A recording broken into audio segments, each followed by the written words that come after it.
I think I was always sort of interested in music just in a very general sense, but I didn't realize that I loved it or I wanted to do something with it until I started doing church music. And I grew up in Malaysia, so the church music back then was quite charismatic. And my best friend also used to play the piano, and she knew all these chords and things like that.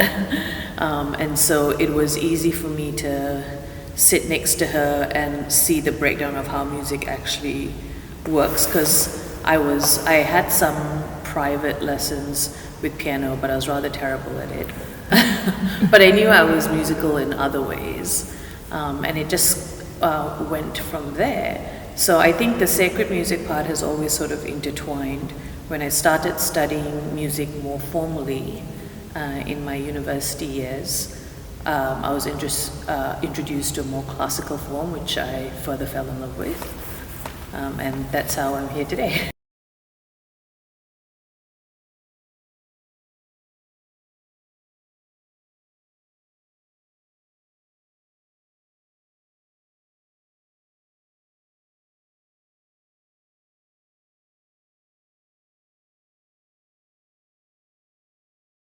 Chorus Ecclesiae came about because, well, let me go back a little bit. When I was in Portland, Oregon, I was singing in a choir called Cantores in Ecclesia, which operated on a similar, not exactly the same, but similar model where they were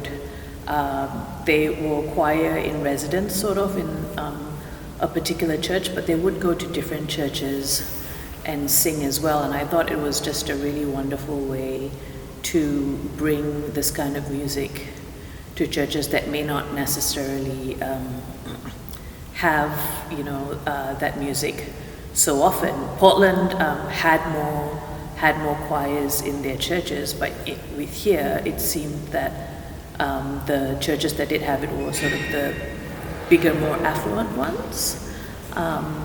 And so I thought, it might be nice if we went to some of the smaller churches or just churches that didn't have the finances for a full-time music program and come and perform as a guest choir. And this was post-COVID. I was also aware that, people were finding it a struggle, musicians especially, to commit to weekly rehearsals as well.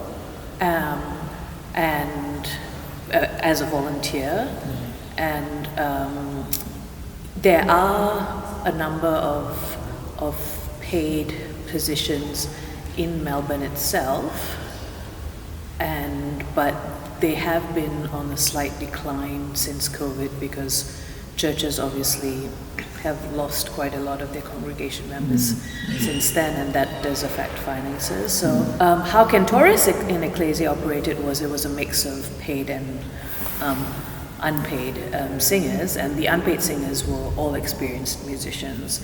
So I thought it'd be interesting to try something like that here. And we started it, and Father Justin Ford, who was here before, was is one of our biggest supporters. He's really advocated for that model. And once we started it and people started saying that, we were doing something a little different, where we were doing more traditional music, but we weren't trying to change too much about their church because we were visiting choir, I thought it was a nice way, because I think it's important to preserve the tradition of chant and polyphony in the churches, but also not necessarily have it take over all the other traditions that have come over since then.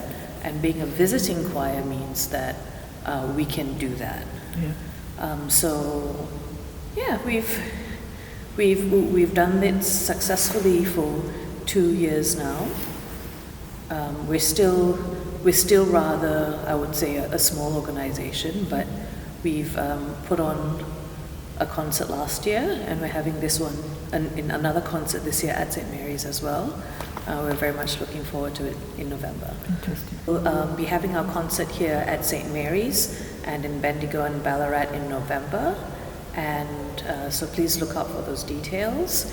It's going to be an Australian premiere of the 16th century composer's newly found work surrounding the St. Martin, and some music for the Blessed Virgin Mary as well. So yes, hope to see you there. Not really. I think semi-professional, meaning that some of the singers are paid and some of them aren't. So if you were in a traditional church choir that had all the budget and financing, usually you'd have scholars, a few paid singers to support the other singers. Mm-hmm. So that's essentially what we are.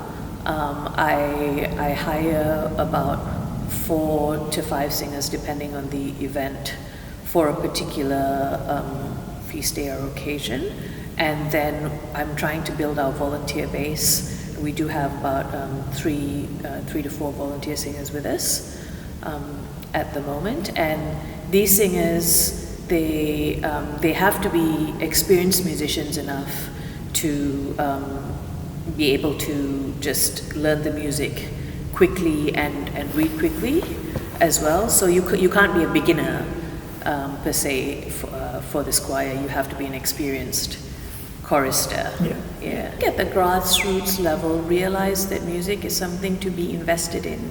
No one really likes talking about the financial side of music, and this is by no means saying that there isn't a place for volunteers, but this is a skill where you need someone trained to train the volunteers as well.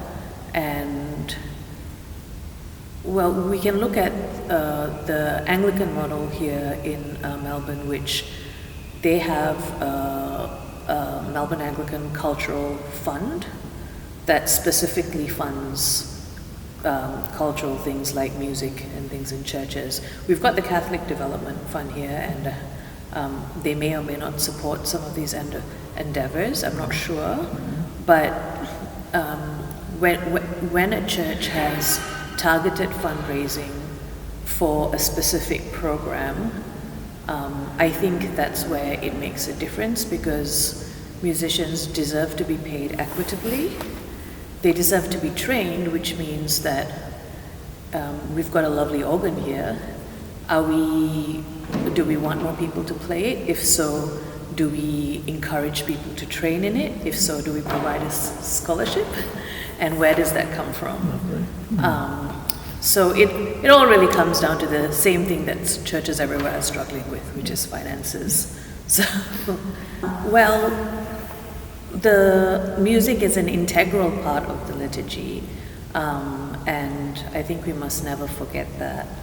It's worth studying for all choirs, no matter what genre they do, the purpose of liturgical music and how it serves to function to serve the liturgy, not necessarily what people like to sing or not like to sing, or what sounds good, but it really has to be cohesive to the whole Mass and liturgy. So it's an integral part of the liturgy and is deserving of more study by all musicians who serve in the church.